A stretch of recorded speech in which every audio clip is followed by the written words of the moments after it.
again. This hybrid kingdom now began to look outward, setting its own trajectory on the global stage. In 1534, King Henry VIII broke with the authority of the Roman Catholic Church, changing how England interacted with the European continent. Rather than absorbing outside influence, the English crown systematically rejected it. Through the Act of Supremacy, the monarch claimed absolute authority over religion at home, establishing the Church of England, naming himself its supreme head. This spiritual dispute triggered a massive state-sponsored transfer of land, wealth, and social power. Between 1536 and 1541, the crown dissolved more than 800 monasteries. This domestic shift restructured the very fabric of English society, creating a new class of landowners whose wealth was tied directly to the crown. Royal commissioners seized monastic estates, libraries, and treasury gold, redistributing these assets to loyal nobles and gentry. This systematic campaign dismantled the centuries-old papal presence on English soil and directly funded the king's military ambitions. By severing its ties with Rome, England became a major Protestant power on the geographic fringe of a deeply divided continent. This religious change quickly became a powerful political, diplomatic, and military force. Faith now dictated foreign policy, aligning England with Protestant Northern Europe, while placing the kingdom in direct, long-term conflict with the Catholic empires of France and Spain. The English Channel was no longer just a trade route, it became a hard theological frontier. Through this state-controlled church, the island nation was no longer a passive recipient of European authority, but a self-determined power, asserting its own independent path.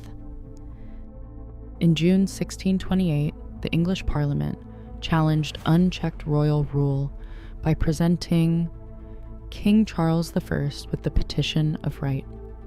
This statute declared that the king could not levy taxes without parliamentary consent, quarter soldiers in private homes, or imprison subjects without cause. Charles accepted the petition to secure funding, but dissolved Parliament the following year, ruling alone for 11 years.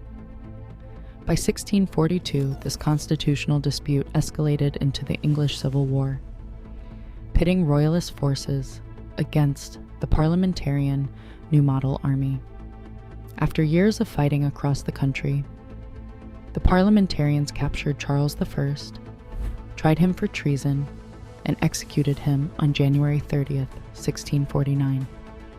This public execution destroyed the traditional doctrine of the divine right of kings. For the next 11 years, England operated without a king, first as a commonwealth and later as a military protectorate under Oliver Cromwell. The monarchy returned in 1660 with the restoration of Charles II, but the crown could never reclaim its old absolute authority. The final political settlement occurred during the Glorious Revolution of 1688, when Parliament removed the Catholic king, James II. Parliament offered the joint crown to William of Orange and Mary, securing their agreement to the 1689 Bill of Rights.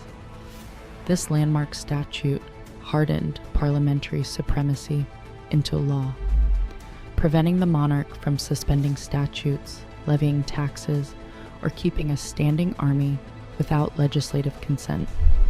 This stabilized legal structure stripped the crown of unchecked power, establishing the constitutional monarchy that would govern Britain through its transition into a world power. In the early 18th century, a quiet revolution on the land laid the groundwork for an industrial explosion. Innovations like Jethro Tull's seed drill, introduced in 1701, dramatically increased agricultural yields. More productive farming meant fewer hands were needed in the fields, releasing